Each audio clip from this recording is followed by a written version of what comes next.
Hello there. Today I'm going to be reading from A Game of Thrones, and this is the third chapter.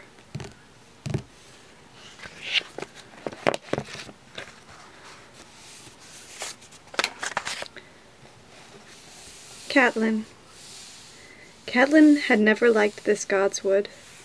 She had been born a Tully at River Run far to the south, on the red fork of the Trident.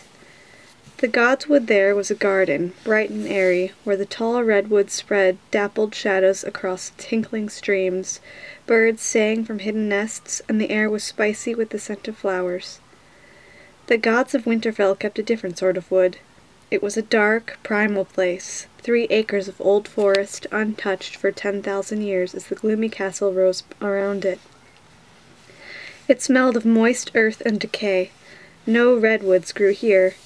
This was a wood of stubborn sentinel trees, armored in grey-green needles, of mighty oaks, of ironwoods as old as the realm itself. Here thick black trunks crowded together, while twisted branches wove a dense canopy overhead, and misshapen roots wrestled beneath the soil. This was a place of deep silence and brooding shadows, and the gods who lived here had no names. But she knew she would find her husband here tonight. Whenever he took a man's life, afterward he would seek the quiet of the Godswood. Catelyn had been anointed with the 7 oils and named in the rainbow of light that filled the sept of River Run. She was of the faith, like her father and grandfather and his father before him. Her gods had names, and their faces were as similar as the faces of her parents. Worship was a septon with a censer, the smell of incense, a 7-sided crystal alive with light, voices raised in song. The Tullys kept a Godswood, as all the great houses did, but it was only a place to walk or read or lie in the sun. Worship was for the sept. For her sake, Ned had built a small sept where she might sing to the 7 faces of God, but the blood of the first men still flowed in the veins of the Starks, and his own gods were the old ones, the nameless, faceless gods of the greenwood they shared with the vanished children of the forest.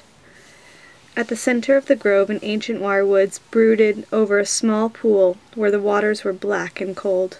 The heart tree, Ned called it. The wirewood's bark was white as bone, its leaves dark red like 1,000 blood-stained hands. A face had been carved in the trunk of the great tree, its features long and melancholy. The deep-cut eyes red with dried sap, and strangely watchful. They were old, these eyes, older than Winterfell itself. They had seen Brandon the Builder set the first stone, if the tales were true. They had watched the castle's granite walls rise around them. It was said that the children of the forest had carved the faces in the trees during the dawn centuries before the coming of the first men across the narrow sea.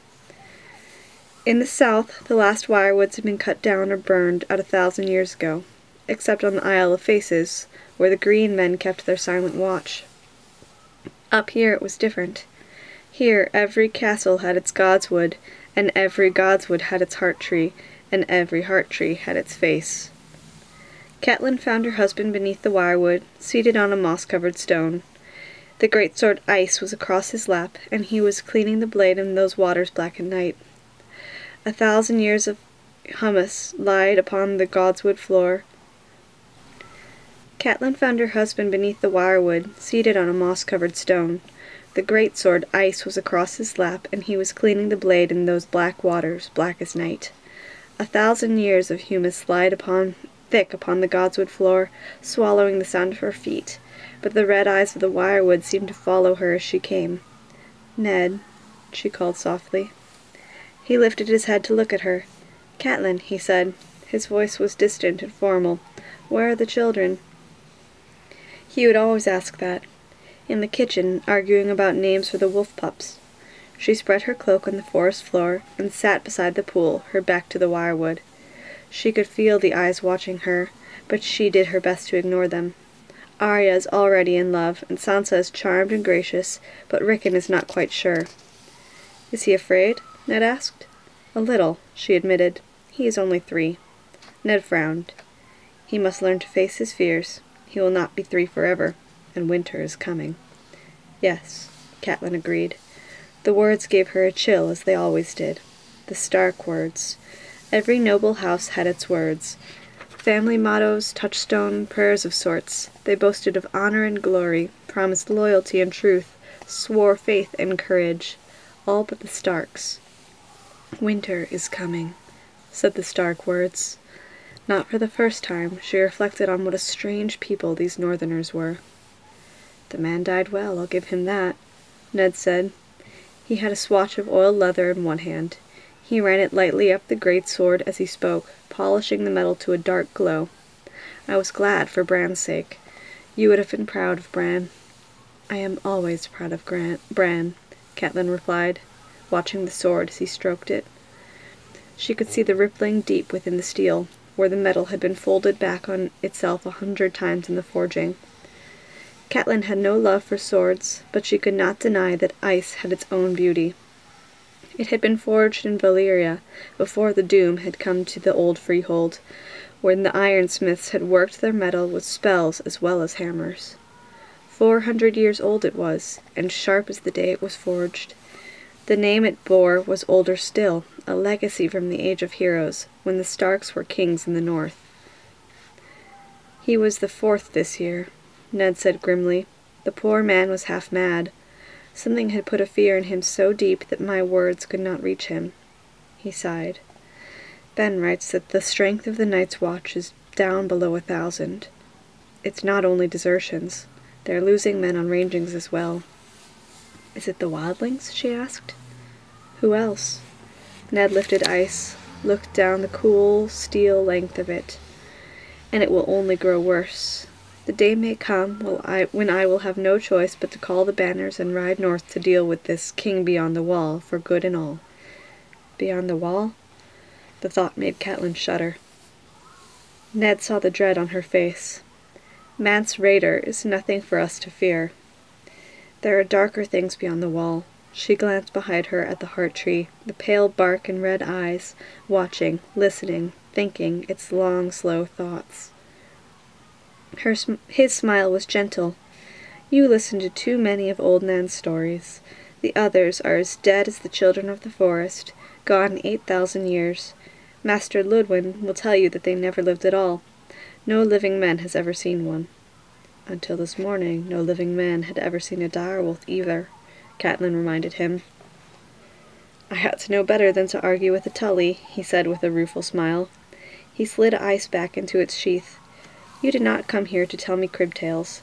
I know how little you like this place. What is it, my lady?" Catelyn took her husband's hand. "There was grievous news today, my lord. I did not wish to trouble you until you had cleansed yourself."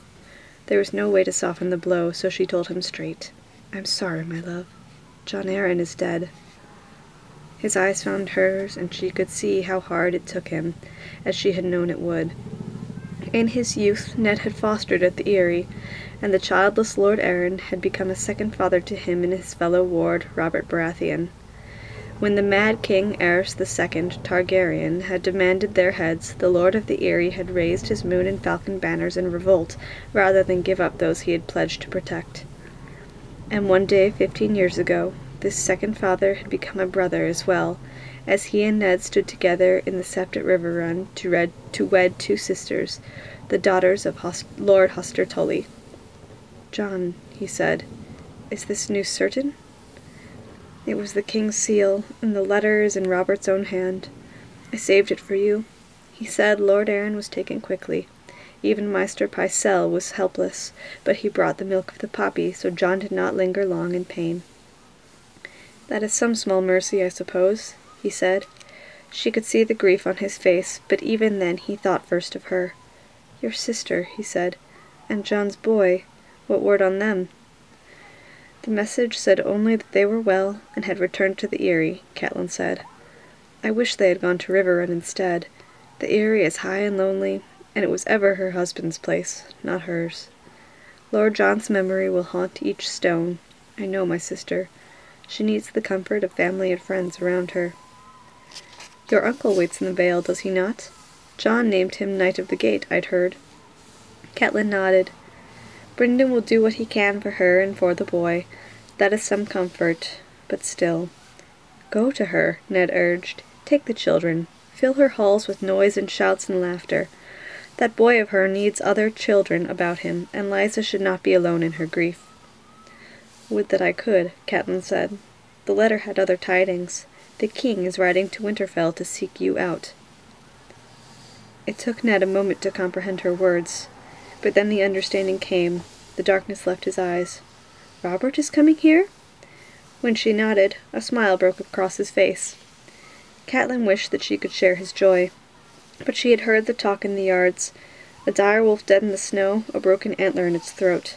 Dread coiled within her like a snake, but she forced herself to smile at this man she loved, this man who put no faith in signs. I knew that would please you, she said. We should send word to your brother on the wall. Yes, of course, he agreed. Ben will want to be here. I shall tell Muster Ludwin to send his swiftest bird. Ned rose and pulled her to her feet. Damnation, how many years has it been? And he gives us no more notice than this? How many in his party, did the messenger say? I should think 100 knights at least, with all their retainers and half as many free riders. Cersei and the children travel with them. Robert will keep an easy pace for their sakes, he said. It is just as well. This will give us more time to prepare. The Queen's brothers are also in the party, she told him. Ned grimaced at that. There was small love between him and the Queen's family, Catelyn knew. The Lannisters of Casterly Rock had come late to Robert's cause, when victory was all but certain, but he had never forgiven them. Well, if the price for Robert's company is an infestation of Lannisters, so be it. It sounds as though Robert is bringing half his court. Where the king goes, the realm follows, she said. It will be good to see the children. The youngest was still sucking at the Lannister woman's teat last time I saw him. He must be, 5 by now? Prince Tommen is 7, she told him, the same age as Bran. Ned, please guard your tongue. The Lannister woman is our queen, and her pride is said to grow with every passing year. Ned squeezed her hand. There must be a feast, of course, with singers, and Robert will want to hunt. I shall send Jory south with honor guard to meet him at the King's Road, and escort them back. Gods, how are we going to feed them all? On his way already, you said? Damn the man. Damn his royal hide.